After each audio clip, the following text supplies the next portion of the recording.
Amor Fati is a Latin phrase. As the root word of amorous, you can probably infer that amor means love. The other word in this two-word phrase is fati, which refers to fate. Amor Fati means, quote, love my fate, end quote. Amor Fati is an order I give myself twice a day. Once in the morning and once in the afternoon, my phone sends the message, Amor Fati.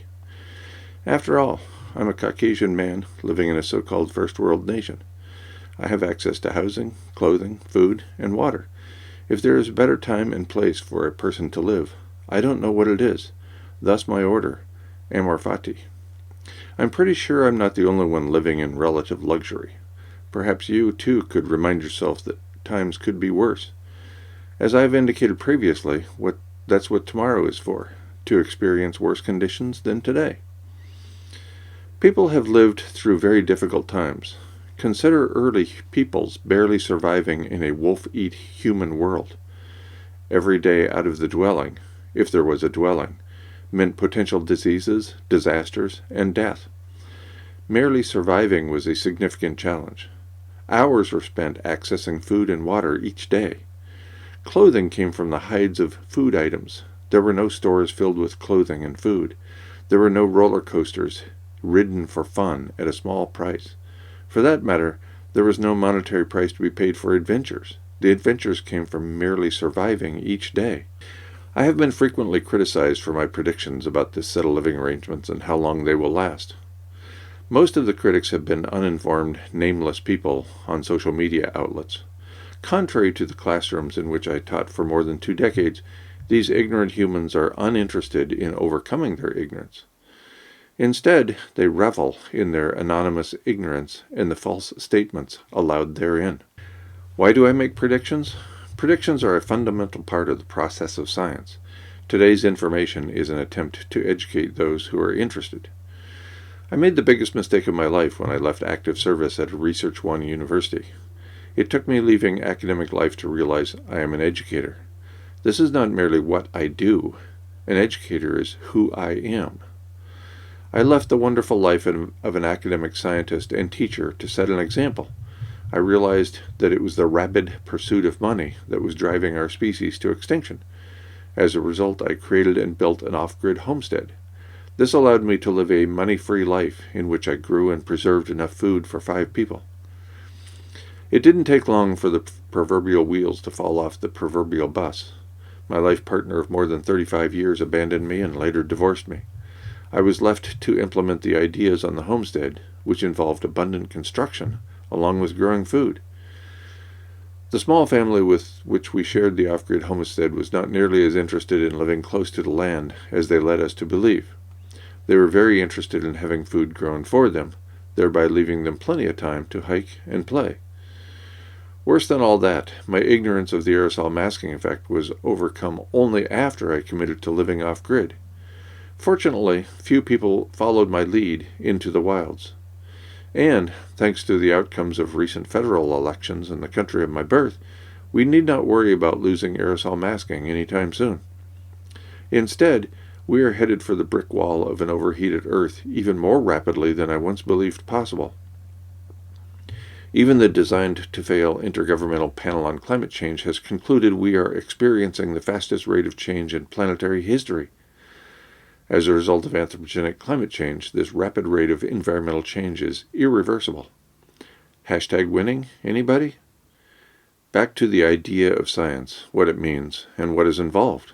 I am a scientist, and I spent much of my academic career teaching the process of science to inquiring young minds. I have attempted to do the same in the local school system in southern Vermont, largely without success. Many people, and perhaps most of them, believe they understand how science works. They believe that what they learned from teachers who were relaying the same incorrect information they learned long ago was correct. I will take several minutes to relay the correct information in this post. Science is a formal means of acquiring knowledge. The formal part refers to the so-called scientific method, which rationalists agree is the best approach developed so far to generate reliable knowledge. When conducted properly, science lacks bias and subjectivity. Because most people, including those who call themselves scientists, have no idea how the scientific method works, I provided an overview in my April 2001 peer-reviewed paper, Teaching and Learning the Scientific Method. It was published in American Biology Teacher. I'll go right to the central issue by quoting directly from this paper.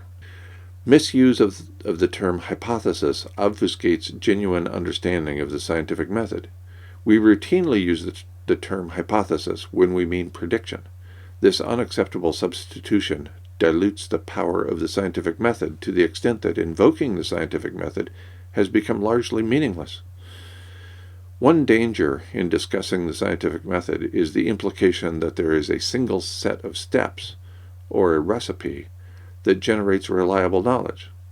Of course, no single series of steps could contain all the strategies that can be employed in the quest to understand the universe, and the scientific method reflects a classical philosophical perspective rooted in falsifiability. This classical perspective has been substantially expanded by contemporary philosophers of science, notably in biology and ecology.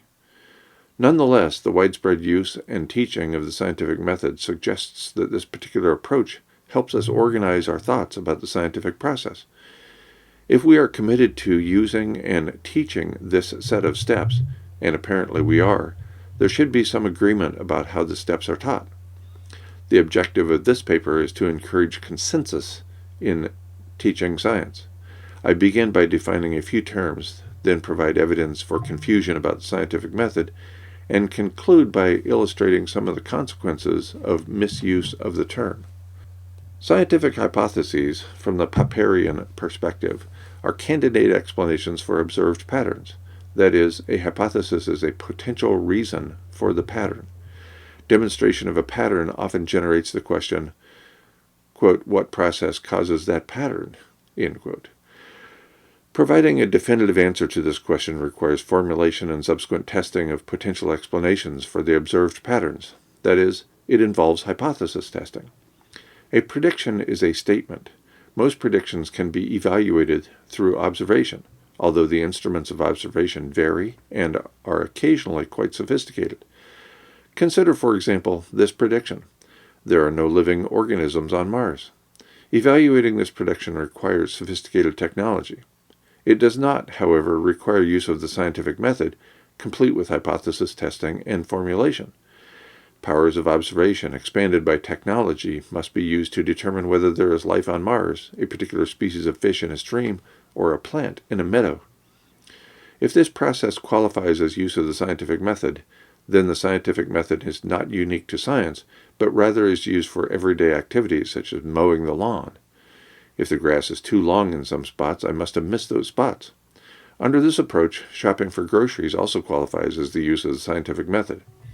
I only need milk, so I will look in the dairy section rather than searching the entire store.